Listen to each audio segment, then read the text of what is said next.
Welcome back to my channel. This is Ingenious Giacomo, and today I did a quick trip to Aldi and I got few things and also I got a couple other things from other stores just to kind of compare how the prices, mainly on pasta, Publix, Walmart and Aldi. And of course I was happy to see this soup is back in stock. Went up a little on price. It's 220 to 212 for the soup. Now this one was a mistake. The chicken noodle is really not good at all. The pasta is very chewy. The tomato one is better. I think they have three variation of it. They have the tomato, the chicken noodle and the lentil.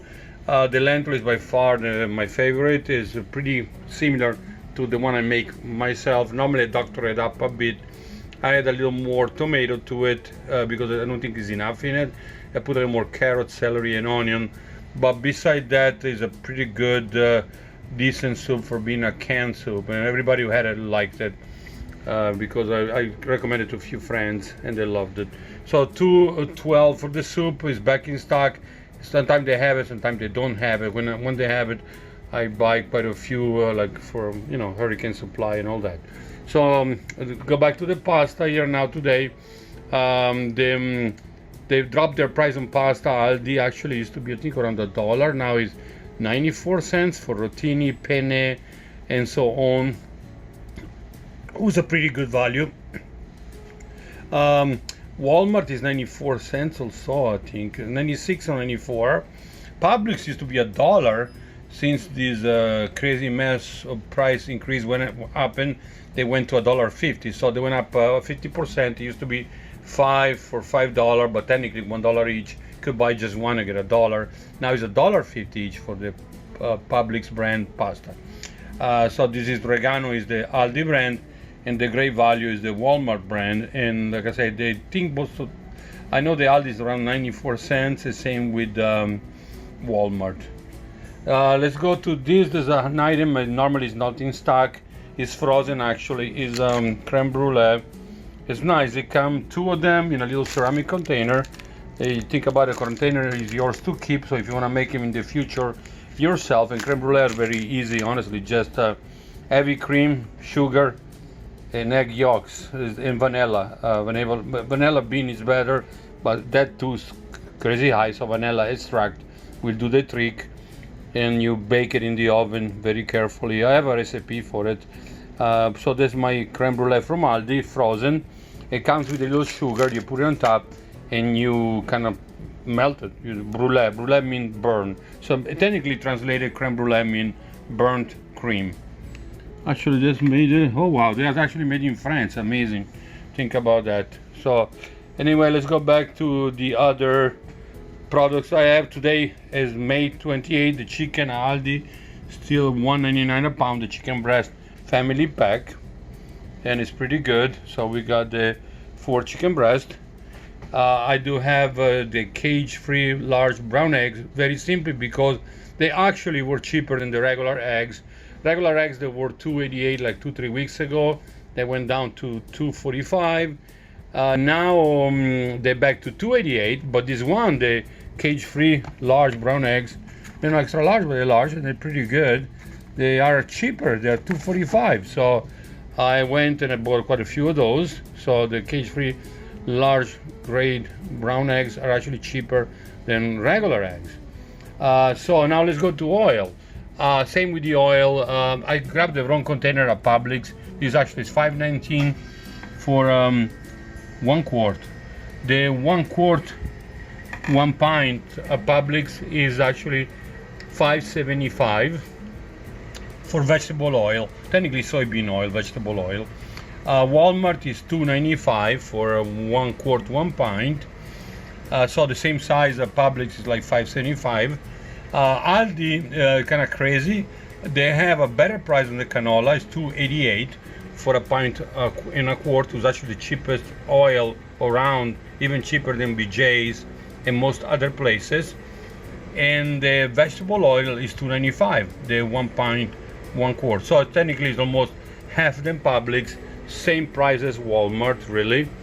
And the canola is cheaper than anywhere else because the canola at Walmart is $3.19. Aldi is like $2.88. Yeah, $2.88. for a pint and a quart. So I think that's it for today. Oh, steak. I bought a steak. You know, the good thing about all these steaks, they're Angus, number one. So, you know, when you want to compare, is a USDA choice Angus strip steak, 10.24 a pound. So this steak you see here is 12.49. And the thing about it too, they have a very long shelf life because the cryovac, and actually they're pretty much sometime a day or two later after the expiration date, they were absolutely fine. So they do last a while. That's why I like them, because you don't need to, you know, the sense of urgency, like when you buy the pre-cut into those plastic container, they start getting dark 2-3 days later. And now I guess we can do the creme brulee, and that's it. I'm gonna put the sugar on top and burn it, and I'm gonna use one of those lighters, you know, the windproof lighters. I have the torch, by the way, but I think that's a good solution for people who don't have it or don't want to invest in a torch with a butane or propane torch. Now we're gonna do the creme brulee, but before I do that, actually one thing I forgot to mention, Aldi, I bought this one a few days ago, so today I'm gonna actually, tomorrow I have it for lunch. So I bought this old salmon, and Aldi is one of the best places for buying salmon. It's a little fat lip, normally underneath they fold it to fool you, so you think it's nice and like that, but there is a little piece with the fat they folded underneath. It does have the skin on, who actually doesn't bug me at all. I cook it with the skin and then I peel it off, so there is minimum waste, but it's a good quality salmon, honestly. $8.49 is the price per pound, and it was a Publix the other day, they charged like $12.50, $12.90 a pound for salmon, and most other stores do the 13 something.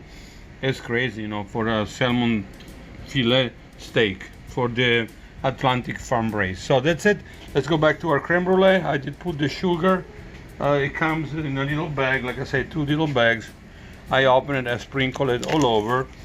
Look like more like a sugar in the raw type sugar, brown sugar, light brown. So now we're gonna use this is actually from Aldi also, my lighter. We are going to just burn the sugar. This is the effect of the creme brulee. In the future, if I do it again, if I buy them again, I will dry up the water underneath. There was a tiny water due to the fact it was frozen. Normally the fresh one you make yourself don't have that, so I will make it easier to burn the sugar, because you don't have to fight with the water. Anyway, that's it. Let me burn the sugar, and my creme brulee is going to be ready to go. Okay, thank you again for watching. This is Ingenious Giacomo. I'm going to burn the sugar a little more. Take a picture maybe. Okay, please subscribe, thumbs up if you can, and looking forward to see you back in my next video. Bye.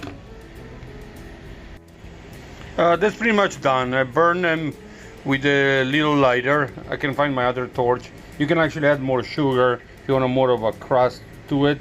I strongly recommend it drying the water in. I forgot to do it, honestly. Yeah, so the sugar get burned quicker. And also sometimes I just melt the sugar separately in a little pot. I've used a mix of white sugar and brown sugar, light brown sugar, and make it melt and pour it right on top and a thin crust, and then crack it with a spoon. So you have actually almost like a little crunchy crust on top of the creme brulee. That's it. Thank you for watching, and now we're gonna have the creme brulee for dessert.